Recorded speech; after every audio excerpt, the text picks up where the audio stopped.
Alfred Sebastian Mondragon, congressman sa 2nd District ng Isabela and one of the hottest bachelor in town.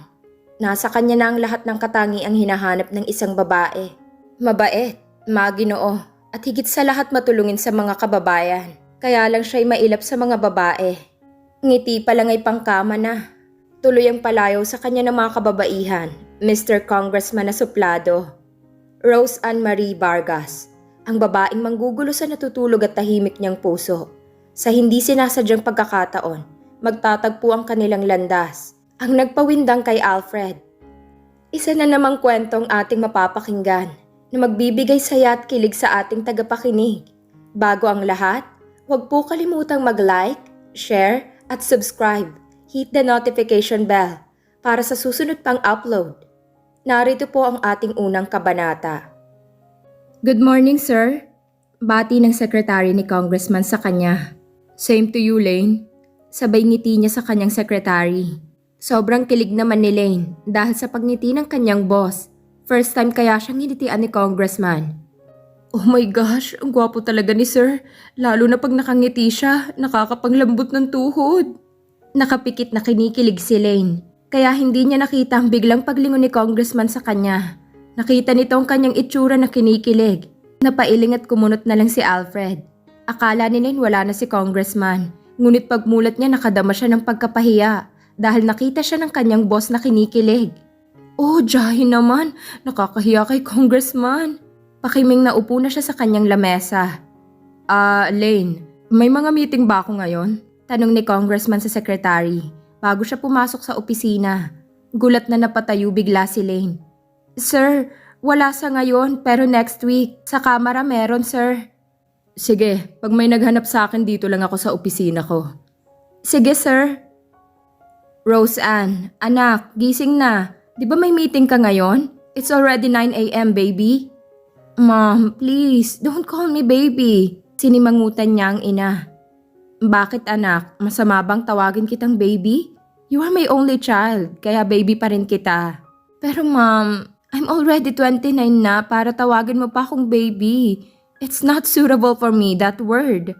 Anak, kahit na matanda ka na or may asawa at anak pa, still you are my baby. At saka anak naman, naglalambing lang naman ang mami mo sa'yo dahil namimiss na kita. Paano palagi ka nalang wala rito sa bahay? Kaya hayaan mo na lang ang mami mo, ha?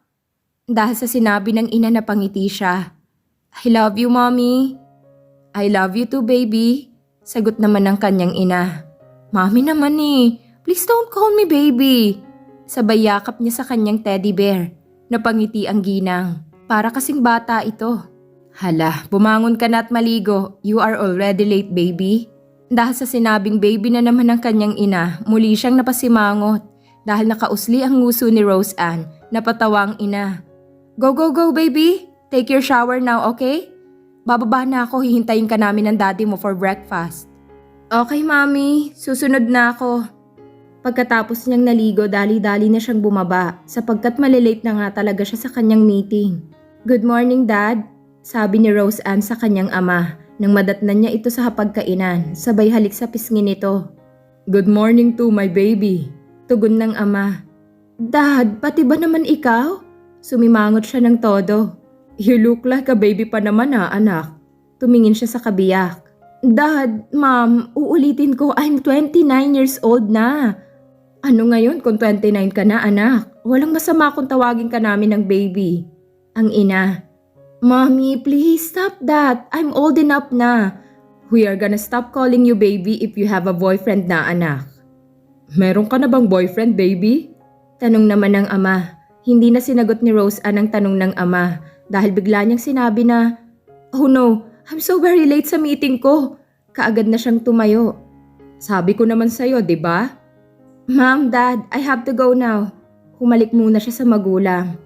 Rose Ann, anak, umuwi ka ng maaga ha? Why, Mommy? Darating ang tita mo ngayon from Canada. Ngayon ba? Yes, anak, so don't be late, okay? Yes, Mom. Bye. Hindi naman nakauwi ng maaga si Rose Ann dahil mag-overtime siya sapagkat tambak ang trabaho. Tinawagan na lamang niya ang ina na hindi siya makakauwi ng maaga. Dude, kamusta ka na? Matagal na rin tayong hindi nagkita. Mula nang maging congressman ka, wala ka ng time para sa samahan natin. Kaya nga dude, madaming nangangailangan ng tulong ko sa amin kaya medyo busy ako ngayon. Baka pati sa mga babae wala ka ng oras dude. Hindi ba naman tigang yan? Sabay turo nito sa bandang ibaba ng puso ni Alfred. Natawa naman si Alfred sa sinabi ng kaibigan. Silent means yes, tama ba ako dude? Now we're here. Take a look around you. Marami nagagandahang babae sa paligid. Sa sandaling yun nasa paborito nilang bar ang mga kaibigan. Dude, tingnan mong babaeng yun oh. Kanina pa siya tumitingin rito. Dude, ito ng pagkakataon mong madiligan niyang ano mo. Anong hinihintay mo? Go, get her. It's time for you to rock. Nakatingin lang si Alfred sa babaeng tinutukoy ng kaibigan. Oh, ano pang hinihintay mo dude? Lapitan mo na siya. Tingnan mo kung makatingin sa'yo tagos hanggang buto mo. Teka nga dude. Bakit ba ikaw ang atat na maikahama ko yung babae ha? Kung may gusto yan sa akin, siya mismo ang lalapit. Dude, concern lang naman ako sa'yo. Baka naman hindi ka makatagal sa labanan sa kama. Natawa pa siya. Diyan ka nagkakamali dude. May napanood ako. Ang sabi niya ang medyo tumatanda o kaya matanda na. Masarap daw ito. Saan mo naman napanood yan dude? Sa isang Hollywood show. Sino naman na may sabi dude? Teka nga dude, di ba pumunta tayo rito para mag-inuman, hindi para magtsikahan? Ikaw nga to nagchichika-chika. May pahali-Hollywood ka pang nalalaman. Ikaw kasi tanong ka ng tanong naman. O sige, balik na tayo dun sa babae dude. Tingnan natin kung talagang malakas pa rin ang karisma mo pagdating sa mga Eva. Okay, let's see. Sabay lingon ni Alfred sa babaeng kanina pa nakatingin sa kinaroroonan nila. Sa kanyang paglingon, nagkatitigan silang dalawa. Itinaas naman ni Alfred ang hawak niyang baso na may lamang alak. Napangiti ang babae. Itinaas din ito ang hawak na baso at nilagok ang laman nito. Nang ibinaba na ng babae ang baso sa lamesa, bumulong ito sa kasama. Tumango ang binulungan nito. At dahan-dahan na itong lumapit kina Alfred. Thanks! Sobrang lapit nito na naupo sa tabi ni Alfred dahil medyo matagal na silang nagiinuman. At may tama na rin si Alfred kaya may papisil-pisil na siya sa hita ni Nika. Dahil sa kanyang ginawa bumulong si Nika. Let's get out of here. Tiningnan ni Alfred ang kaibigan. Nakatingin naman si Larry sa kanya at nag-uusap ang kanilang mata. Sandali lang guys, I need to go to the washroom. Paalam ni Nika sa kanila. Okay, go ahead. Tugon ni Alfred. Nang wala na si Nika. Dude, mukhang mapapalaban ka ngayon ha. Let her world rock. Tinapik ni Larry ang balikat ni Alfred. I take your words, dude. Sa pagbalik ni Nika sa kanilang table, kaagad na nagpaalam si Alfred sa kaibigan. Dude, mauna na ako sa inyo. Sure, dude. Enjoy your night. Sa pag-iisa na ni Lawrence, nagulat siya nang may biglang umupo sa kanyang tabi. Sabay himas pa ng babae sa hita na tila ba minamasahin nito. Napatingin siya sa babae. Ubod tamis namang ngumiti ito sa kanya. Not bad naman ito. Kaso lang pudpud ng make-up ang muka. I don't like it, ang tipo nito. Bigla niyang sinabi sa babae na, Girl, hindi tayo talo. Pabaklang sabi niya, Wow, sa gwapo mong yan, isa kang jokla. Sayang, hot papa ka pa naman. So, ano pang hinihintay mo dyan? Go na! Nakakalokang bruha na to. Iniistorbo mo ako, naghahunting pa naman ako ng mga fafa. Pagtataboy niya rito, kaagad nang umalis ang babae. Tinawag ni Lawrence ang waiter para sa bill nila. Naghahanap sina Alfred ng hotel sa mga oras na yon. Nang may nakita na sila kaagad silang pumasok, kahit namumurahin pa ito.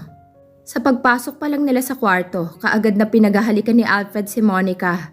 Sa sandaling yon para silang tigre na sabik sa kanilang pagkain. Sa isang iglap wala na silang saplot. Pinagahalikan ni Alfred ang buong katawan ng kanyang kaniig. Sa ginawa ni Alfred napapaungol si Monica, lalong lumakas pa ang kanyang halinghing. Dahil sa sobrang sarap na nararamdaman niya. Iniangat muna ni Alfred ang ulo. Because I want you to be satisfied.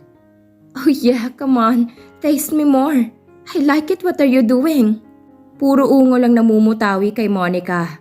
Kung anong ginawa ng binata ay siya ring ginawa ni Monica. Puro ungol na lang ng dalawang maririnig sa loob ng kwartong yon. Hanggang sa narating na nilang rurok ng kaligayahan. Sa pagod na nararamdaman ni Alfred, babagsak na nahiga sa tabi ng dalaga at dahil medyo lasing siya, kaagad na nakatulog.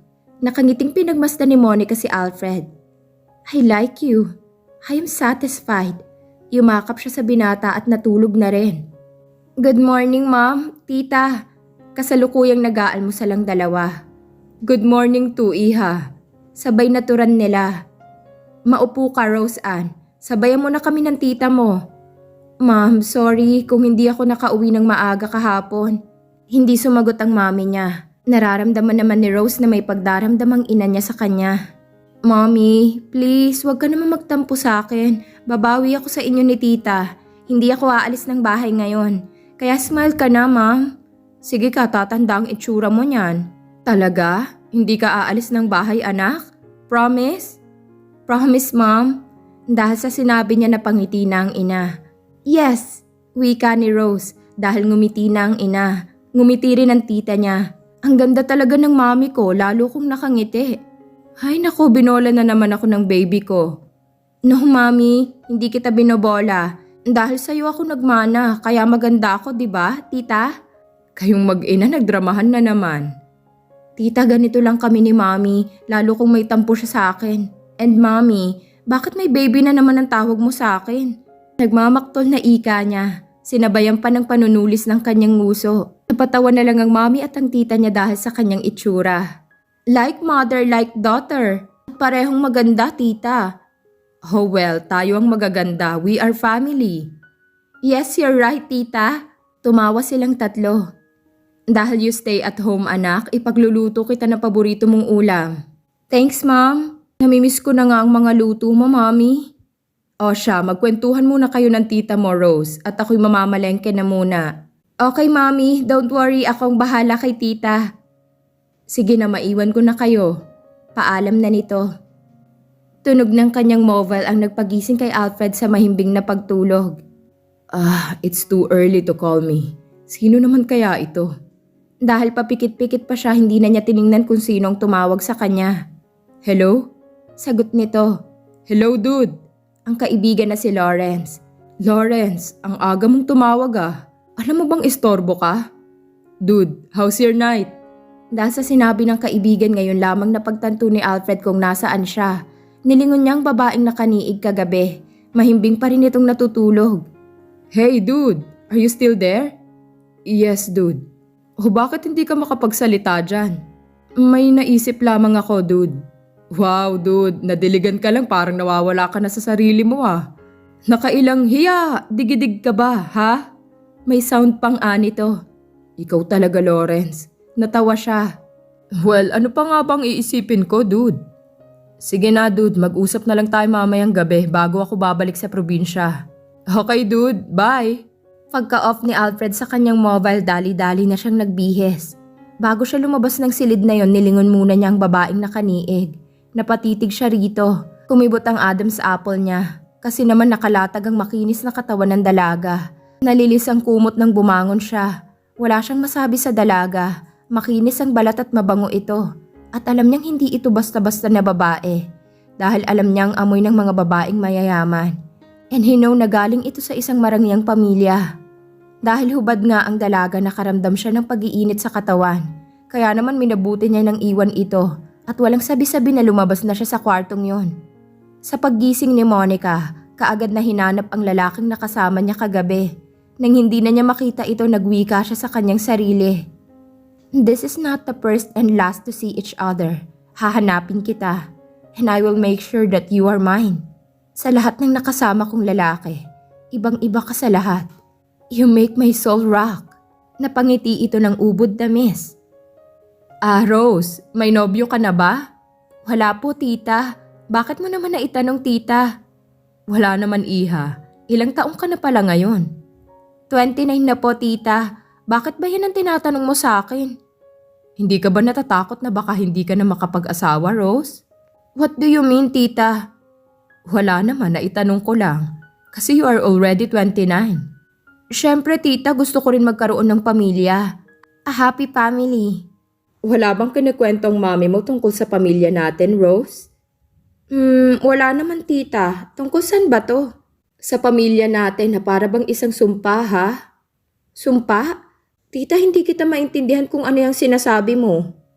Okay, ganito yan, Rose. Sa pagtungtong mo sa edad na 30, kung wala ka pang asawa, may posibilidad na magiging katulad mo ko. Old maid na. What? Tita, meron na bang ganyan ngayon? Nasa world of technology na tayo. Well, sa pamilya natin, maybe yes. Dahil yan ang paniniwala ng ating angkan. No, tita. I know you are joking on me. Sa akin ka na lang manalamin, Rose. Nag-iisa lang ako. Nakakatakot ang mag-isa. Kung ako sa'yo, iha, you go outside and find a man. Napatawa naman si Rose sa tinura ng tita niya.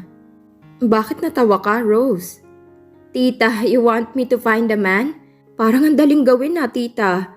Ganito ba ang sabihin ko? Hey man, you wanna marry me? Ganun ba? Bakit hindi kung kaya mong gawin, Rose? Pinapatawa mo naman ako, tita eh. Hindi ako nagbibiro, Rose. Wala bang sinasabi sa'yo ang mami mo tungkol sa angkan natin? Tanong muli nito. Wala nga, tita. Can you tell me kung ano ba yung sumpa na sinasabi mo? Hindi ako mag-iisip ng kung ano-ano. Tungkol sa love life nila ng daddy mo. Wala ba siyang sinabi sa'yo? Wala, tita. Curious tuloy ako about that, tita. Gusto mo bang malaman na tungkol sa kanila ng daddy mo? Yes, tita, please. Ikwento mo naman sa akin, oh. Si mami madamot siya pagdating sa pag-iibigan nila ni daddy. Okay, ganito. Dahil sa nalaman ng mami mo tungkol sa parang sumpa na sa pagtungtong sa edad na 30 ay hindi na nga makakapag-asawa pa. Eh tita, bakit si mami nakapag-asawa kaya nga andito ako ngayon sa mundong ito? Kaya nga Rose, ang mami mo hindi siya papayag na hindi makapag-asawa. Kaya ang ginawa namin, naghunting kami ng mga guys. Tita, pati ikaw? Oo naman, kasi nga mas matanda lang ng 1 taon ng mami mo sa akin. So, anong ginawa niyo ni mami, tita? Ganito, nang makita ng mami mo ang daddy mo, that day gumawa siya ng paraan kung paano niya makikilala ang ama mo. Na-excited naman si Rose sa kwento ng tita niya. Pero that day kasama ng daddy mo ang kanyang nobya. Ang sabi ko sa mami mo, sis, wag na siya. Tingnan mo ang sweet nila ng kasama niya. Eh anong ginawa ni mami? Eh tinamaan yata ang mami mo. Love at first sight siguro kaya gumawa pa rin siya ng paraan para makilala niya ang daddy mo. What's mommy did, tita? Kunwaring may hinahanap siya. Para bang hindi niya nakita ang daddy mo.